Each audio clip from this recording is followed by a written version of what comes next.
Welcome, everyone. This is Orlando Stoics on Friday night. And we're not only having a practice night, but Joe and I are going to begin with a dialogue about the elements of Stoic rhetoric. You know, Stoicism has a lot of tools to its credit. But the thing I find interesting is that when you research a little bit further, you will find that rhetoric is an important term from those ancient, from the ancient Stoic period, like 300 BC to 200 AD. And rhetoric isn't always discussed, but today we're going to get into it so you can understand a little bit better of how that works. And let me add some more people to the room. Okay, so Joe, let's get started with, we're in the middle of chapter 2 here of Donald Robertson's book, How to Think Like a Roman Emperor. And by the way, some of the stuff tonight that I dug up is also from the Internet Encyclopedia of Philosophy. It has great articles on that Greco-Roman period and also on rhetoric. So Joe, let's start with Marcus Aurelius and how he liked to speak plainly, although his culture recognized the sophists, who were big speakers and they like to make a big deal out of it. That's an interesting contrast. It's a very interesting contrast and an important one. And I think it's what you start to see is the importance of speaking concisely. And not only that for yourself, but for other people, and how it actually is a virtue in and of itself. Whereas the sophists were actually looking to invoke emotions in others. And as Stoics, as we well all know, that we're trying to keep our emotions in check and act more rationally and look at things objectively. So I think that this is perhaps one of the more important lessons that we're going to actually receive from Marcus, is how to speak plainly. And in reading through the chapter, I noticed that the author, Donald Robertson, does make references to Epictetus, how that was his writings were an important influence on Marcus. But of course, we don't know enough about Marcus's life to pinpoint exactly where this interest in speaking plainly comes. I know I can tell you from my life that in college, I bought this slim book called The Elements of Style by Strunk and White. It's a small white book. I think it's only like 90 pages or something. And that book was such an influence on me. That caused me to try to speak concisely or with brevity. I wonder what Marcus's influences are in this area, but go ahead. You know, I think that there's an element of sincerity in somebody that speaks simply. You don't feel like they're trying to manipulate you. They're not going after your emotions. They're being honest and saying what they actually think. And if they're able to speak accurately as well, and as well as concisely, that's really representative of somebody that's really thought about a particular topic. To say something simply is very difficult to do. It's not something anybody can make something more complex. Their language can be, become so convoluted that you don't even know what they're really saying. In many cases, people are trying to confuse you in those instances. So I think that people appreciated his sincerity, and that's what he was a sincere individual and a genuine individual, and that's why I think he valued speaking, simply. And I also think he also valued the objective reality. This is what the world is, and I need to keep my emotions in check. And every time we would use something like strong language, we tend to distort reality, and we distort the perceptions of the people that we're talking about and the people around us. Good point. Yeah, I know. I have one of my friends that I sometimes see on Sundays. He always speaks slowly, and you can tell he's choosing his words very carefully. I always appreciate that about him. I think that's a great point. I mean, some of the people that I respect the most speak very slowly and concisely, and it's very clear, and you know where you stand with them. And I think that There's something else that I noticed about them as well, is that they're usually pretty tranquil. They're not emotional. If you're emotional, there are more words that are going to come out. Are things that are going to come out that you don't want to come out. But when you're speaking slowly and methodically and clearly, that means you're actually under control and your emotions aren't dictating your words. And I think that's part of the entire the importance of this chapter. Great. Yeah, I'm glad you expressed that. That is an important link to the tranquility that Stoics have. So this whole thing goes very well with our Stoic thinking or our mindset.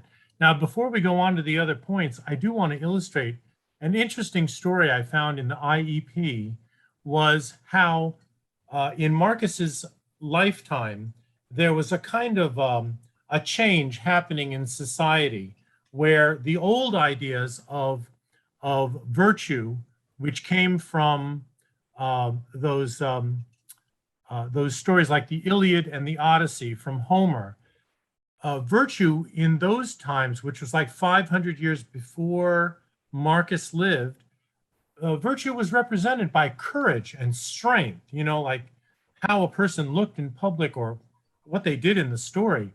But now Marcus's society was changing, and the sophists, who of course existed before him, they were making an impact on society, and this carried forward so that now virtue was viewed as your rhetorical power and your ability to move an audience. And so I think that Marcus, much like, consider today, this is kind of a fast forward. Today in society, masks are commonplace. You see them everywhere. People are wearing them. But think about it, just 5 years ago, if you walked into a venue with a mask, they might think you're going to rob the place, So our society is undergoing change and there's a tension there. And I think that Marcus with rhetoric could have seen the same type of change happening from the old style, strength and courage. What is it to be a warrior, to the rhetoric and the power of rhetoric. Yeah. I think that that's a fantastic point, and one that really, deserves to be looked at closely, is the idea of courage.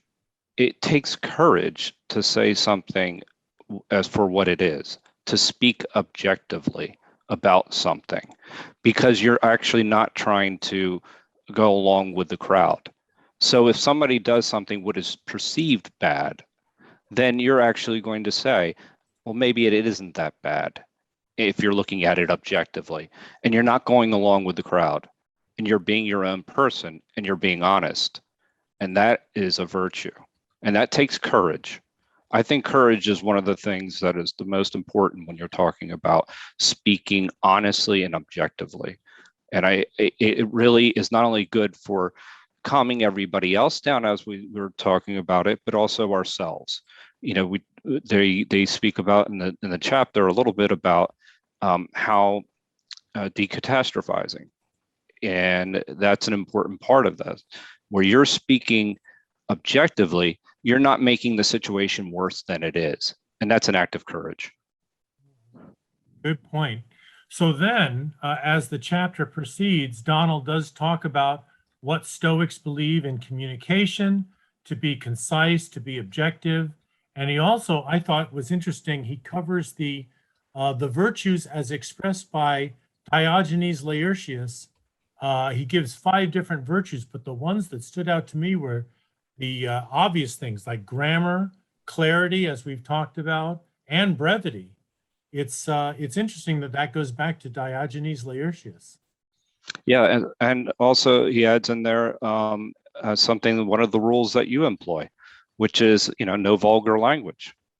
And, because when we use vulgar language, we're often using it in a manner to diminish somebody else's opinion or somebody else's perspective, so that actually distorts what we're actually talking about.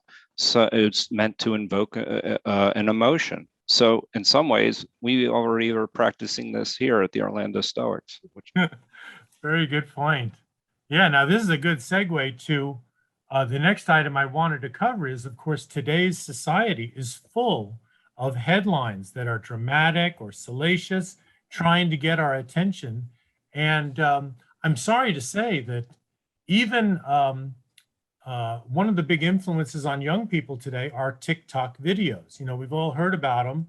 I must say, I do spend some time studying them because I'm interested in using that platform to teach something in philosophy to young adults. And one of the interesting trends I've noticed in TikTok is really quite fascinating. They say at the beginning of the video, "Wait till the end." It seems like such a simple idea. Wait till the end. It makes you watch the video, whether it's 10 seconds or 60 seconds. And you know, some of those videos have no ending. Nothing happens. It's just a trick.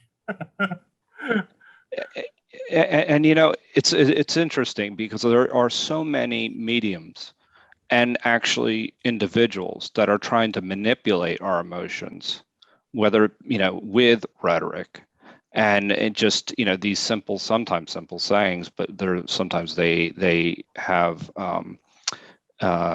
their intentions are not necessarily virtuous.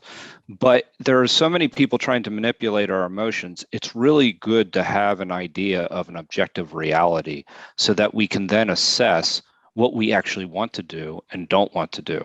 And this is really how, you know, it really drives how we actually interact with technology itself. Right.